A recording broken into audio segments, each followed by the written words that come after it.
बोलिए कृष्ण भगवान की जय। यहाँ पर भगवान श्री कृष्ण अर्जुन को कह रहे हैं कि हे महाबाहो अर्जुन, कर्म योग के बिना संन्यास, ज्ञान, निष्ठा एवं कर्म त्याग दुष्प्राय प्राप्त होना कठिन प्रतीत होता है। उसे प्राप्त करना बहुत ही कठिन है कि सन्यासी को भी यहाँ पर बता रहे हैं कि कर्म योग के बिना सन्यास भी बहुत ही कठिन है। मननशील कर्मयोगी शीघ्र ही परमात्मा को प्राप्त हो जाता है। और कहते हैं कि जो बीजात्मा जो होते हैं उसको बोलते हैं जिसका मन बस में है। जिसका मन बस में होता है, जो जितेंद्रिय हैं, जो अपने इंद्रियों पर विजय प्राप्त किए हैं, जिसकी इंद्रियां उनके वश में है, जो पवित्र अंतःकरण वाले हैं, जो समस्त प्राणियों के आत्मरूप परमात्मा के साथ एक ही भाव में स्थित हैं, वह कर्मयोगी कर्म करता हुआ भी कर्म में लिप्त नहीं होता। यहाँ पर श्री कृष्ण कर्मयोग की सुगमता का वर्णन कर रहे हैं। कहते हैं कि अर्जुन ने जब प्रश्न किया था कि कर्म सांख्य और कर्म के त्याग तथा कर्म योग में से कौन सा श्रेयकर है, तो श्री कृष्ण उसके उत्तर में स्पष्ट कर देते हैं कि कर्म योग के अभ्यास द्वारा भी चित्त शुद्धि एवं ज्ञान होने पर कर्म त्याग होना संभव है। देखिए, हमारा कर्म का संबंध केवल चित्त शुद्धि तक है। हमारे चित्त शुद्धि को प्राप्त करने के लिए जो हमारा रजोगुण, तमोगुण, सतोगुण है, ये उसमें उसको माध्यम बनती है। तो यहाँ पर हमें कोई कहता है कि हमें जो है कर्म करना जो ज्ञान से प्राप्त हो गया, तो कर्म हमको क्यों करा रहे? अर्जुन ने प्रश्न किया। तो उसमें ये बताए कि जो हमारा कर्म है, जब तक से कर्म अपने नहीं करेंगे तब तक से हमारी जो तमोगुण की प्रवृत्ति है वो रजोगुण में नहीं समाहित होगी, और रजोगुणी से हमको और विकास करके सतोगुणी में प्रवेश करना है। और सतोगुणी में जब हम प्रवेश करते हैं तभी हमारी चित्त की शुद्धि होती है। चित्त की शुद्धि रजोगुण और तमोगुण में नहीं होती है। दोनों बंधन कारक है, विकार युक्त है, अज्ञानता से परिपूर्ण है। इसलिए हमें सतोगुणों में प्रवेश करने के बाद ही हमारी चित्त की शुद्धि होगी, और इस चित्त की शुद्धि होने के बाद ही हमारा कर्म योग की पूर्णता प्राप्त होगी। हम ज्ञान योग के अधिकारी बनेंगे, ज्ञान के अधिकारी बनेंगे। तो इसमें ये बात यहाँ पर बता रहे हैं, कहते हैं कि कर्म योग के अभ्यास द्वारा भी चित्त शुद्धि और ज्ञान होने पर कर्म त्याग होना संभव है। कर्म योग के अभ्यास बिना कर्म संन्यास की स्थिति प्राप्त होना संभव नहीं है। आगे बोलते हैं कि कर्म योग द्वारा चित्त शुद्धि होने पर, देखिए आ गया प्रश्न, और ज्ञान, निष्ठा एवं कर्म संन्यास इत्यादि कर्म परित्याग होना संभव होता है। कर्मों का परित्याग संभव हो जाता है। यहाँ पर कहते हैं कि कर्मयोग चित्त शुद्धि द्वारा ज्ञान का उदय होने पर कर्म संन्यास, कर्म परित्याग में परिणित हो जाता है। यहाँ पर कहते हैं कि कर्म परित्याग में परिणित हो जाता है, बदल जाता है। श्री कृष्ण इस पर बल देते हैं कि बिना चित्त शुद्धि के कर्म का परित्याग करना अविवेक है। विवेक पुरुष का ये लक्षण नहीं है। कहते हैं कि एकमात्र चित्त शुद्धि द्वारा ही ज्ञान, निष्ठा और कर्म संन्यास सार्थक होता है। आगे बताते हैं कि ज्ञान मार्ग में चिंतन, मनन, ध्यान, वैराग्य, ज्ञान मार्ग में ये इसका इत्यादि पर विशेष बल दिया जाता है। ज्ञान मार्ग पर जो ज्ञान मार्ग को ग्रहण करने वाले हैं उनमें जो है ये गुण होना चाहिए: चिंतन करना, मनन करना, ध्यान करना, वैराग्य अपने जीवन में भाव को फैलाना इत्यादि पर विशेष बल दिया जाता है। तथा यह प्राय शुष्क और निरस प्रतीत होता है ये कार्य जो है बहुत निरस से परिपूर्ण करता है। आगे बताते हैं कि समस्त जगत प्रपंच मायामय और मिथ्या है, केवल ब्रह्म सत्य है, ये भाव उसके अंदर समाहित करना होता है। सारा भेद और द्वैत माया मात्र है, ये सोचता है।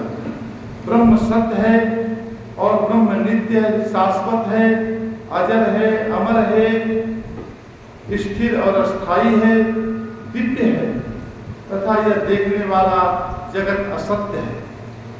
जो जगत ये हमें दिखाई देता है ये असत्य है, ऐसा उसके अंदर वो ज्ञान से बोध को हासिल करता है, अर्थात उसको नश्वर बनाता है। कहता है कि भौतिक पदार्थ नश्वर और अस्थायी होने के कारण असत्य होता है, ब्रह्म शाश्वत और अस्थायी होने के कारण सत्य होता है। सारे ब्रह्मांड को उत्पन्न करने वाली तथा उसका पोषण, संचालन और संहार करने वाली परम सत्ता ही परम ब्रह्म परमात्मा है। यहाँ पर परम ब्रह्म परमात्मा का एक विशेषण लेकर बता रहे हैं। कहते हैं कि सारे ब्रह्मांड को जो उत्पन्न कर रहा है, जो उसको पोषण कर रहा है, संचालन कर रहा है और उसको संहार भी कर रहा है, ये परम सत्ता को परम ब्रह्म परमात्मा कहा जाता है। जो इसके कण-कण में व्याप्त है, जीव मात्र का के जड़ देह का संचालन और पोषण करने वाली तथा उसमें व्याप्त रहने वाली परम सत्ता ही परमात्मा ही है, उसके अलावा कोई नहीं है। कहते हैं कि मनुष्य के जड़ देह में व्याप्त तथा उसका संचालन करने वाला तत्व आत्मा होता है। परमात्मा और आत्मा में ये भाव यहाँ व्यक्त कर रहे हैं कि जो हमारे शरीर को संचालित कर रही है ये हमारी आत्मा के थ्रू हो रहा है, और जो सारे संसार को, सृष्टि को संचालित कर रहा है वो परमात्मा के थ्रू हो रहा है। तो लेकिन ये परमात्मा से ही आत्मा संचालित हो रही, परमात्मा और आत्मा में कोई भेद नहीं है। हम समुद्र के एक छोटे से छोर को देखकर हम ये सोच लेते हैं कि पूरा समुद्र का साथ जुड़ा हुआ है। तो छोटा सा छोर हम जो देखते हैं उसको ये मत सोचे कि ये समुद्र से अलग है, उसमें मिला हुआ है। उसी तरह से हमारी आत्मा इस विशाल परमात्मा के साथ एक मिली हुई है। इस शरीर में निवास करने के बावजूद भी उसमें और इसमें कुछ भेद नहीं है, ये बता रहे हैं। जिसके निकल जाने पर देह की मृत्यु हो जाती है, आत्मा देह में से ऐसे ही व्याप्त रहता है। कैसे व्याप्त रहता है? भगवान श्री कृष्ण कहते हैं कि जैसे तिल में तेल, तिल के अंदर तेल जो से विराजमान है, उसी जैसे दूध में मक्खन, दूध में मक्खन जैसे विराजमान है, व्याप्त रहता है। यह आत्मा परब्रह्म परमात्मा के अभिन्न अंश बनकर ऐसे व्याप्त है। आत्मा और परमात्मा की एकता की अनुभूति करना, मैं ब्रह्म हूँ ऐसा अनुभूति करना ज्ञान योग का लक्ष्य है। जो ज्ञान योगी होते हैं वो इस लक्ष्य को प्राप्त करते हैं। ज्ञान योगी समस्त क्रियाकलाप को प्रकृति का खेल मानता है, समस्त क्रियाकलाप को प्रकृति का खेल मानता है। प्रकृति अपने गुण और दोषों के कारण उसमें परिवर्तित हो रही, कर रही है, उसमें अपने को कर्ता नहीं मानता। कहते हैं और मनन ध्यान इत्यादि द्वारा परमात्मा के साथ अपनी एकता की अनुभूति करता है, उस पर मनन करता है, ध्यान करता है और उस अनुभूति के द्वारा उसमें अपनी एकता स्थापित करता है। वह कर्म करते हुए भी कर्ता और भोक्ता नहीं होता। ज्ञानी सिद्ध अवस्था होने पर उसके लिए कोई कर्तव्य शेष नहीं रहता। लेकिन जब तक से हमें ये ज्ञान प्राप्त नहीं है, जब तक से इस तरह के हमारे बोध नहीं है, तब तक से कर्म उस ज्ञानी के लिए ही प्रधान है। अगर उस कर्म को प्रमुखता नहीं देगा तो उसका ज्ञान पूर्ण नहीं होगा। बोलते हैं ज्ञान निष्ठा होने पर ज्ञान योगी जीवन मुक्त होकर लौकिक कर्म का संन्यास परित्याग कर देता है और कर्म उससे छूट जाते हैं ज्ञानी से। और कहता है कि वह सहज भाव से केवल लोक संग्रह के लिए कर्म करता है। लोक संग्रह क्या है? लोक संग्रह के बारे में द्विवेदी लिखता है। लोक संग्रह क्या है? लोक संग्रह है जो परमार्थ के हित में कार्य किए जाते हैं। दूसरे के लिए जो भी हम प्यार, प्रेम, ये सारी जो भी दूसरे के लिए हम करते हैं, वो सारे ब्रह्मांड में जितने भी कर्म किए जाते हैं, ब्रह्मांड में जो अपने लिए नहीं है, केवल परमार्थ के हेतु बने हो, चाहे कोई भी कर्म हो, वो लौकिक कर्म, जो परलौकिक कर्म है। बहुत सुंदर, बहुत सुंदर। अभी महात्मा देवी जी बता रहे हैं लोक संग्रह के बारे में बताए, बहुत सुंदर बात बोले कि कहते हैं कि भगवान जैसे कृष्ण भगवान बोलते हैं कि हे अर्जुन मेरे लिए कोई कर्म डाल, अभी जो विशेष नहीं रहा है, मैं संसार में मेरे लिए कोई कर्म नहीं है, क्योंकि कृष्ण योगी थे और योग से परिपूर्ण थे। तो वो कहते हैं इसी तरह से जो ज्ञानी महात्मा जो हो जाते हैं, संत महात्मा होते हैं, तो वो उनका जीवन जो है संसार के लिए हो जाता है।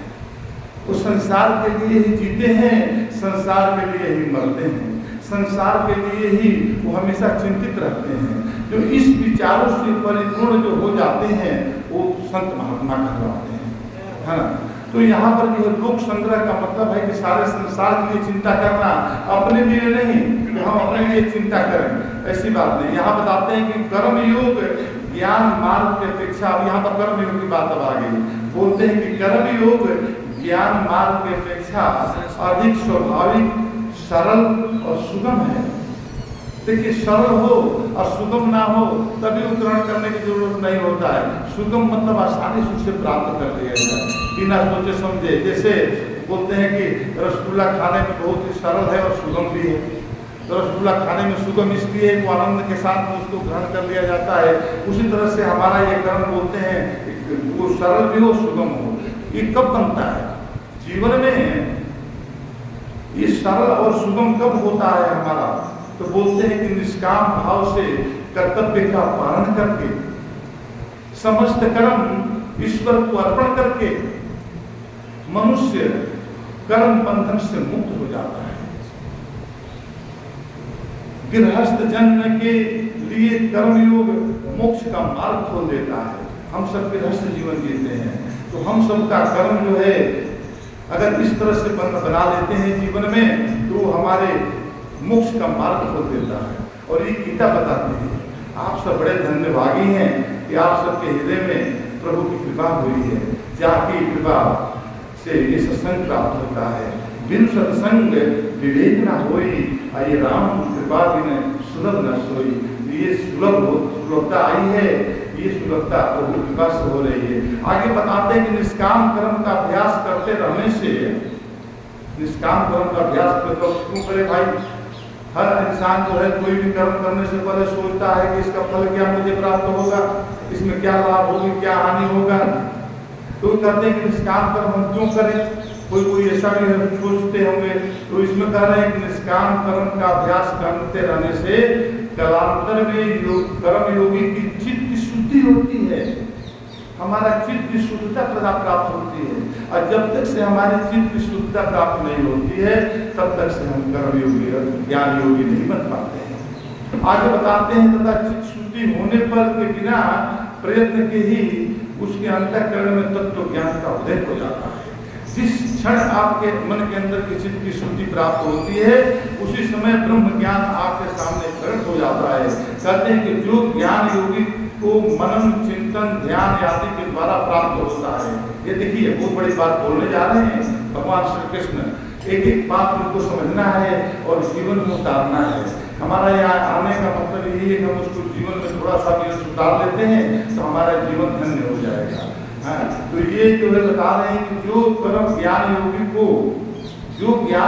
को मनन करने में और चिंतन करने के द्वारा ध्यान इत्यादि के माध्यम से जो ज्ञान को प्राप्ति होती है, अंततोगत्वा ज्ञान निष्ठा प्राप्त होने पर कर्म योगी भी कर्म का संन्यास परित्याग कर सकता है और कर्म उससे छूट सकता है। कहते हैं कि वास्तव में निष्काम कर्म करने तथा समस्त कर्म को भगवत अर्पण करने में कर्म योगी एक प्रकार से नित्य सन्यासी हो जाता है। ये भाव हमारे मन के अंदर आए, हम जीवन के हर कर्मों को करता उसको मान लें और उसको अर्पण कर दें, फिर देखिए उसका फल बहुत मिलता है। फल तो मिलेगा ही, ऐसा नहीं है कि भगवान को अर्पण कर दिया, भगवान को आप प्रसाद में लेकर आए, भोग पदार्थ लेकर चढ़ाए, भगवान एक भी लड्डू नहीं खाते हैं, सब आपको ही दे देते हैं, उससे बढ़ चढ़ कर देते हैं। जिसके घर में वो लड्डू जाता है उसका भी आपका उसके द्वारा भी आपको आशीर्वाद मिलता है, उसके द्वारा भी आपके जीवन में सुख शांति बढ़ती है। आपके दुख कष्ट जो होते हैं अगर उसमें चढ़ाते हैं तो वो भी निवारण जो है उसके माध्यम से ही हो जाता है। तो ये जो है परमात्मा की, ये है परमात्मा के पास आप अर्पण जो करते हैं वो विशेषकर प्रभावशाली होकर और वो आपके जीवन में फलित और पुष्पित होता रहता है। यहाँ पर वो परमात्मा को प्राप्त हो जाता है आप इस भाव से। कहते हैं कर्म करने पर मनुष्य अपने मन के वास्तविक स्वरूप को और अपने गुण और दोषों को देख पाता है कि हमारे अंदर क्या गुण और क्या दोष पैदा हो रहे हैं, और उत्तरोत्तर चित्त शुद्धि निर्मल होने का अवसर मिलता है। जिस मनुष्य के मन में कर्म करते हुए अथवा कर्म फल प्राप्ति के समय निराशा और क्रोध उत्पन्न हो जाता है, यहाँ पर देखिए बहुत बड़ी बात बताने जा रहे हैं। अगर जिस मनुष्य के मन में कर्म करते हुए तथा फल प्राप्ति के समय निराशा और क्रोध उत्पन्न हो जाता है, उसके मन में आसक्ति, कामना और मोह भरे हुए हैं, ये समझना चाहिए। ये भाव उसके अंदर है तभी उसको ये प्राप्त हो रहा है और उसका मन निर्मल नहीं हो सकता। कर्म योगी की साधना में मानसिक अनुशासन का अधिक महत्व होता है। आसक्ति त्याग देने पर ही मनुष्य का कर्म सहज हो सकता है। इसलिए हमें अपने कर्मों में ये आसक्ति भाव लाकर अपने जीवन को धन्य बनाना चाहिए। आगे बताते हैं कि जिसके मन और इंद्रियां वश में होते हैं और जो समस्त प्राणियों के अंतर्वासी परमात्मा के साथ एकात्म का अनुभव करता है, समस्त प्राणियों के, केवल अपना नहीं, हमारी आत्मा नहीं, समस्त प्राणियों के आत्मा को अपना रूप बना लेता है, उसमें एक हो जाता है, अर्थात परमात्मा के भाव में लीन रहता है वो, तो वह पूर्ण कर्मयोगी होता है और वह कर्म करते हुए भी कर्म में लिप्त नहीं होता। अलिप्त रहने के कारण कर्म बंधन से सर्वथा मुक्त हो जाता है। बोलिए कृष्ण भगवान की